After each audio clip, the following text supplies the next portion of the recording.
Bonsoir les amis, bonsoir les cryptopreneurs, c'est Christian et bienvenue sur Affranchi. Nous allons couvrir rapidement l'actualité des crypto-monnaies et en passant, euh, avant de lancer cette vidéo, je suivais à l'instant que l'Iran a envoyé presque 200 missiles sur Tel Aviv et qu'il y a environ 8 morts. Donc, c'est ce que je suivais tout à l'heure sur France 24. Et ceci était prévisible, ok? Après que Israël ait tiré il y a environ plus d'un mois sur l'Iran et tué le chef du groupe Hamas, l'Iran s'était promis de répliquer. Et ça devait prendre le temps pour le faire. Ils ont pris le temps, ils ont répliqué. Maintenant, les gens se posent la question de savoir quel sera l'impact ou la réaction d'Israël. Et en passant, comme vous le savez, ces dernières semaines, Israël a bombardé Beyrouth, le Liban. Le sud du Liban, massivement, a tué beaucoup de ses leaders, le leader de Hezbollah. Et aujourd'hui aussi, très tôt le matin, Israël a entamé une incursion vers le sud du Liban. OK? Donc, c'est une région à haut risque et tout le monde se pose la question de savoir si ça va créer un emboulement, ça va créer une guerre généralisée au niveau du Moyen-Orient.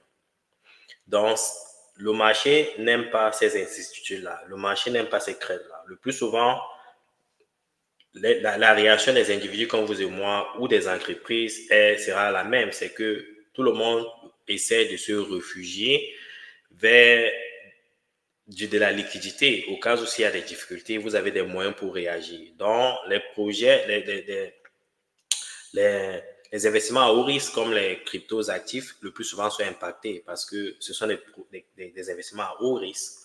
Et aussi, ça, c'est l'une des raisons pour laquelle vous avez vu ces derniers jours, le prix du Bitcoin essaie de rester dans ces 200 moving, 200 days moving average parce que le Bitcoin essaie de retrouver cette certitude. OK? Et il n'y a pas de certitude. Il y a ce combat entre ceux qui sont bullish et ceux qui sont bearish. Et on est resté dans ce sideways, ça fait presque 2 mois. OK? Maintenant, comme je vous ai dit sur cette chaîne, il était important de savoir si le Bitcoin pouvait dépasser les 66 000 $. Si ça avait été le cas, il était fort probable que le Bitcoin arriva à 7 350 $, qui est son dernier all-time high.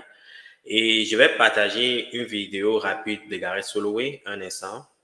Et en passant, il faut comprendre que l'impact de la guerre au Moyen-Orient sera immense au niveau de la chaîne des valeurs, surtout de la chaîne des valeurs logistiques. Par exemple, la majorité du pétrole navigue à travers le canal de Suez, ok, et aussi à travers quel est ce canal au niveau de l'Iran, ok. Au niveau de l'Iran, il y a un passage aussi qui permet à ce que le monde entier soit approvisionné du carburant, ok.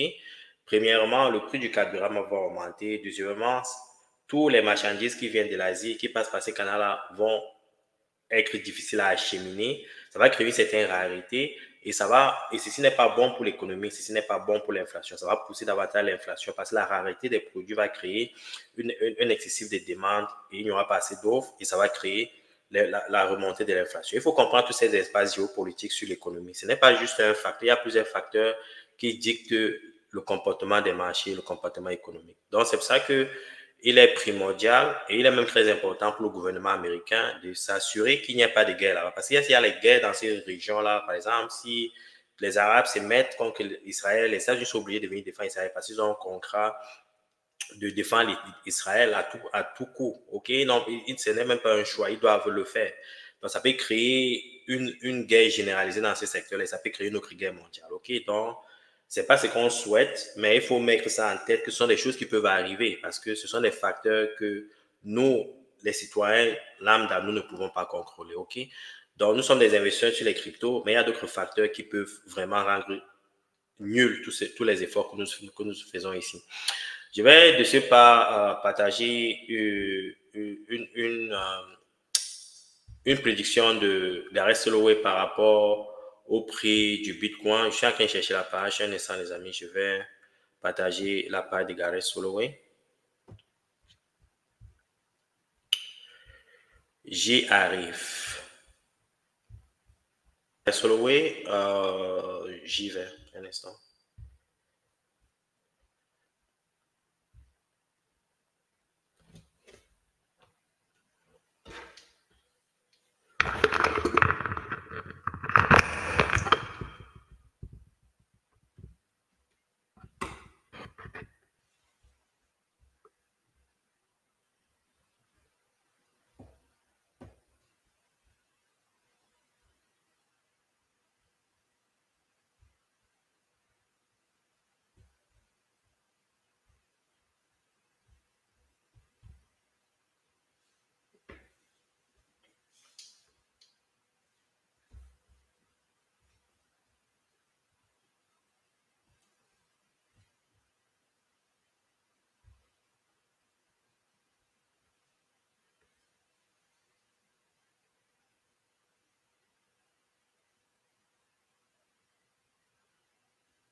En sommet, ce que Gareth Soloway dit là, c'est que le prix du Bitcoin devrait en principe dépasser les 66 000 dollars. OK, c'était dans ces 200 moving average, 200-day moving average. OK, malheureusement, cela ne s'est pas confirmé, comme j'expliquais tout à l'heure. OK, et le prix du Bitcoin en ce moment, je pense, c'est en deçà de 62 000 dollars. Et il estime que si le prix du Bitcoin atteint les 60 000 dollars, il est fort probable que ça descende à 52 000 dollars.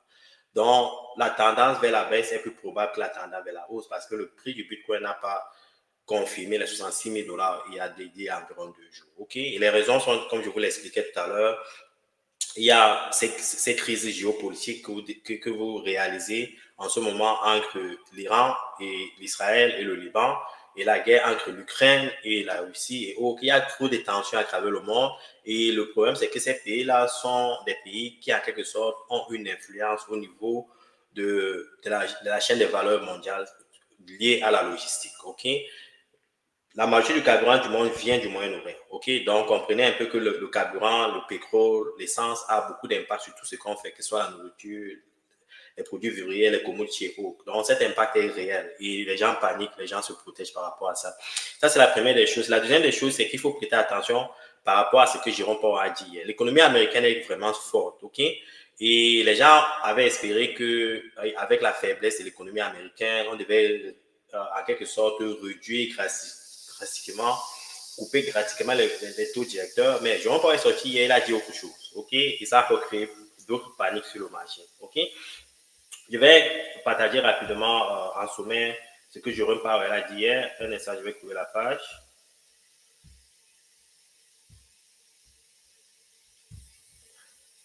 En sommet, voici ce que Jérôme Powell est sorti hier dire. OK? Il dit,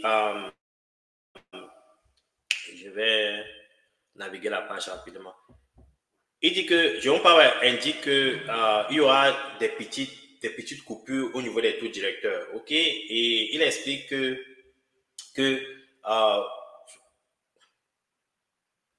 il expliquait que les 50 points de base qui a eu lieu récemment ne devraient pas être interprétés comme une coupure agressive des taux directeurs. C'est ce qui a inquiété le marché parce que les gens se disaient qu'avec un 50 points de base de coupure, il devait encore davantage couper et pas en novembre 50 points de base pour réduire drastiquement. Le gars vient dire non, ce n'est pas le cas parce que par rapport aux données qu'ils ont, l'économie américaine est assez solide et qu'ils devraient prendre leur temps pour couper. Ça a créé une première panique au niveau des individus, au niveau des entreprises. Okay? Et ce qui est important, c'est de savoir dans quelques jours, il y a le taux d'emploi aux États-Unis qui va sortir. Ça sera un bon indicateur pour savoir où est-ce qu'on se dirige avec la coupure des taux directeurs. Il y a certaines données qui devraient déterminer ça. En principe, c'est ça qui a créé la panique au niveau, que ce soit du marché traditionnel comme les actions, les commodities et autres, et les crypto-monnaies. Okay? Donc, c'est cette information-là qui a créé cette panique-là. Okay? Et on va jeter un peu un coup d'œil pour savoir ce qui se passe. On va aller sur CNN rapidement, voir ce qui se passe. L'Iran a lancé des missiles sur Israël et on dit qu'il y a des sirènes qui résonnent à travers Israël. Et on dit aussi qu'il y a plusieurs groupes américains qui se préparent à se déployer au niveau du Moyen-Orient. Okay? Donc, c'est un peu ça l'actualité, les gars. Et ceci ne présente rien de bon pour nous autres, pour l'économie et pour les investisseurs des crypto-monnaies. Donc, on espère juste que ces gens-là vont retrouver leur common sense et se mettre à table et discuter pour qu'on ait une paix durable à travers le monde. OK?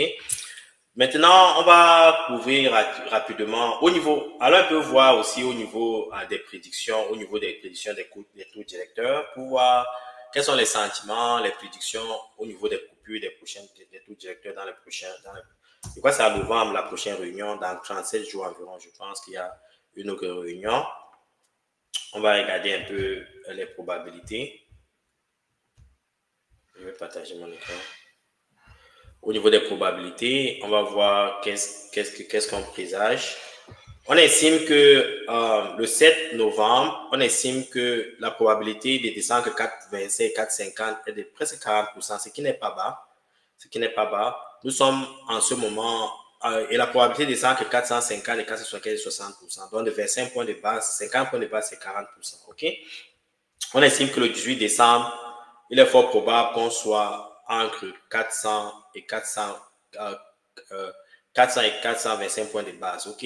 Donc, la probabilité est 50%. Donc, ça veut dire en quelque sorte qu'on estime que d'ici décembre, la Fed devrait en principe réduire les taux directeurs de 100 points de base minimum, OK? Mais d'après la sortie de Jerome Powell, il a estimé qu'en novembre, il va baisser de 25 points de base et en décembre de 25 points de base. Donc, on estime à 50 points de base la baisse d'après certaines analyses et d'après la sortie de Jerome Powell. OK?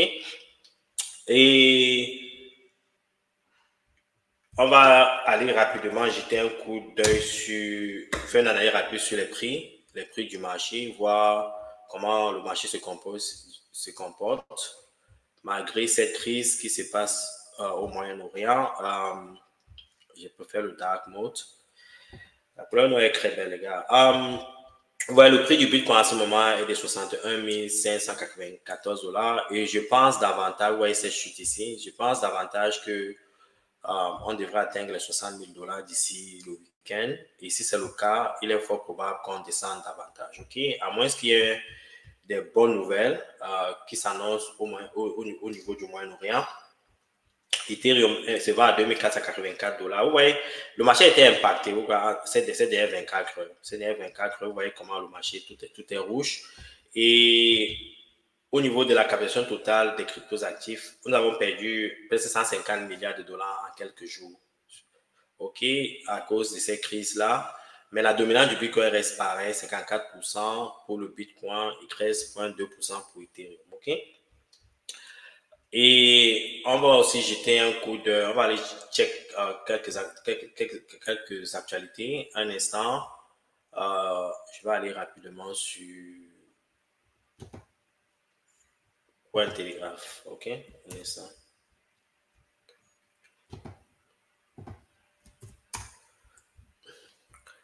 Bon, le Bitcoin plonge de 4,1% à cause des craintes d'une récession et d'une bulle de l'intelligence artificielle. Les investisseurs s'éloignent des actifs risqués tels que le Bitcoin à raison du ralentissement économique, des tensions géopolitiques. Je viens de parler des tensions géopolitiques et des craintes d'une bulle de l'intelligence artificielle.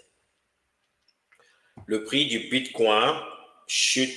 Bon, j'ai manqué, c'était 61 000 $. Ça, il dit ça en euros. Chute brusquement en réponse de la crainte d'une récession mondiale imminente et à une potentielle bulle liée à l'intelligence artificielle. Ce contexte économique fragilisé suscite l'inquiétude des investisseurs, poussant les actifs risqués comme les crypto-monnaies à une correction rapide. Je vais mettre ce lien, vous pourrez aller lire, vous éduquer, vous informer par vous-même. Je pense qu'il y a aussi une information que j'ai trouvée sur Coindex qui était importante. Je vais la partager rapidement. Sur Coindex, il y a cette information. Un instant. Bon, vous voyez, Bitcoin slide below. Le prix du Bitcoin descend en deçà de 63 000 $.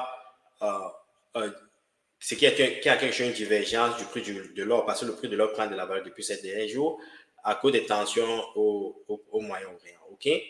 Au Proche-Orient. Et aussi, il y a une information qui a attiré mon attention tout à l'heure. Ouais, cette information. Oh, je l'ai perdu cette information. Il y avait une information importante. En tout cas, on dit ici aussi que MacroStrategy, l'achat prochain de MacroStrategy pourrait en quelque sorte dépasser ce que Grayscale détient. OK? Donc, MacroStrategy achète davantage les cryptos actifs. Je pense que MacroStrategy a plus de 300 000 cryptos, plus de 300 000 bitcoins en ce moment. Et ils ne font que accroître leur actif de bitcoin. OK? Et pour conclure, je pense qu'on va aller checker rapidement certains tweets. On va aller jeter un coup d'œil sur certains tweets. Je vais trouver le premier tweet. Un instant, je pense que c'est celui-ci.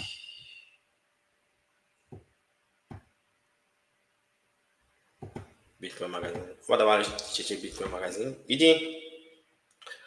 On dit BlackRock and Fidelity Spot Bitcoin ETF. Bon, le spot Bitcoin de BlackRock et Fidelity ont réalisé des transactions journalières de plus de 1000 milliards de dollars, les gars. 1000 milliards de dollars. Ça veut dire que ça crée en quelque sorte, il y a beaucoup d'intérêt au niveau du Bitcoin. Il y a plusieurs personnes qui commencent à s'intéresser à cet actif-là. Et aussi, il y a cette information selon laquelle on a vu Jérôme Powell devant le magasin de Bitcoin à Nashville. OK? On ne sait pas ce qu'il faisait là-bas. C'est juste c'est qu'on a trouvé le gars là-bas. Il ne sait pas, peut-être aller s'acheter quelques Bitcoins, bien prendre quelques informations. Et quoi d'autre? Et aussi, le président argentin Javier Milei compte rencontrer le président d'El Salvador, Nayib Bukele, à Buenos Aires. Vous savez que El Salvador a pour monnaie le Bitcoin et peut-être qu'il va s'inspirer de cette expérience-là pour savoir peut-être comment l'Argentine pourrait se protéger contre l'inflation et contre la dévaluation de sa monnaie. Il faut comprendre que la devise de l'Argentine en presque 10 ans s'est dévaluée de presque 1000%, les gars. C'est leur devise. Donc, peut-être que c'est juste pour se protéger davantage en peut-être s'inspirant de l'exemple d'El Salvador ou en investissement sur le Bitcoin. OK? Donc, il y a ces informations-là. Pour conclure, je pense que je vais aller jeter un coup d'œil sur plan B. Je vais trouver plan B. Un instant, les amis.